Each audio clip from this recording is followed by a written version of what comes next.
All over the world, millions of leopard geckos are crammed into pet stores in small tanks and in just bad conditions. But today I will save one leopard gecko and give it its dream house. So without wasting any more time, let's get straight into it. Okay, so I just got this 20-gallon tank, and as you can tell, there's some gross stuff here, and there is a hole in the wire lid, which this is just not good, but the deal I got is super good.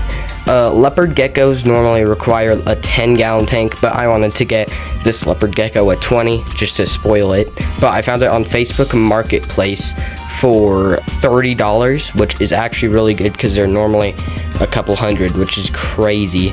So yeah, this is a really good deal, but it's gonna take some cleaning up, so yeah. Alright, so I cleaned the bottom and added more substrate. I got all of the dirt off the bottom, which is weird because I got rid of dirt just to add more dirt. But, who knows how long that nasty dirt was in there, and there could have been, nasty parasites in there. So I scraped it off, then replaced it with this nice Echo Earth soil, which is really good. It's nice and sort of moist, but still pretty dry, which is good for leopard geckos. But yeah, let's just start decorating.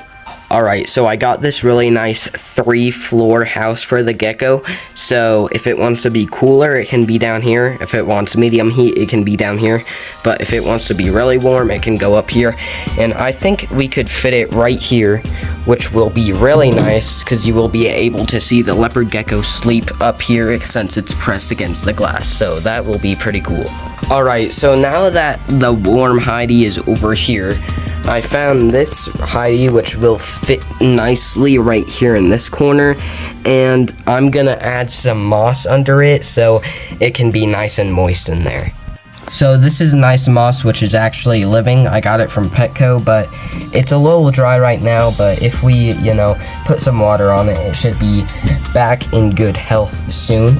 But yeah, I put some dirt around it so it looks more natural, and I think that looks great. Now, we don't need to do that to this one because it's literally a rock, so it looks pretty natural already. I added some fake plants around it just to make it look even more natural. Now, I added in a water bowl and filled it up, but it's really important that you use spring water because chlorinated tap water can actually really harm your leopard gecko.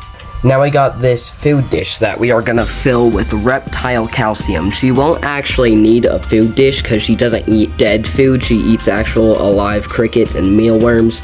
And don't worry, you'll get to see her hunt later in the video. But yeah, let's just use this reptile calcium. So there are actually 3 ways a leopard gecko can get water. Okay, so before recording this, I had already planned to get a female leopard gecko, so for some reason I say she will drink the water instead of saying the leopard gecko, so it might sound weird, but that's why. Drink from the water dish, spray water on the glass like this, and she can lick the water droplets that fall down. Or she can drink from here, which is pretty cool because leopard geckos are really good climbers, so the idea is that she can climb up here and get a drink from this mini dripper.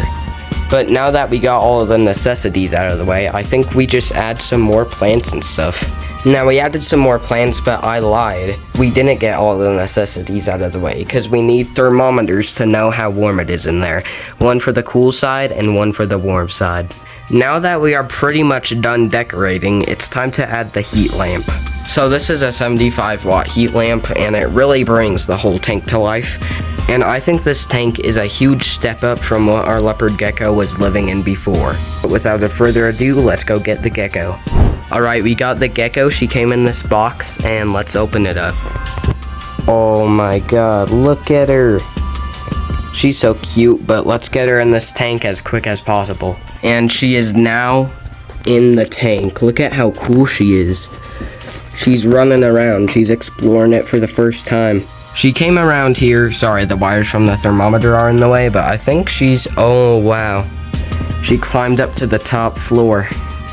Well, I think she likes it. We'll feed her and everything tomorrow, but right now I think it's best to let her get used to her new home. So it's day 2, and look at her. She looks really happy, but I bet she will be even more happy when she gets her crickets and mealworms. It is important that when you feed them, you put some calcium on it. And while the powder could work, I found this at Walmart. It's some calcium spray, and that seems way easier than dipping them in the powder. But without a further ado, let's feed her.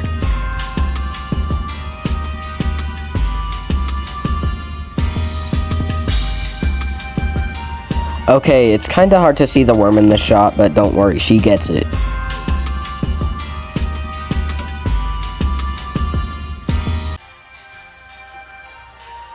Alright, well I hope she likes her new home. She definitely liked those mealworms and crickets. But if you like this video, please like and subscribe.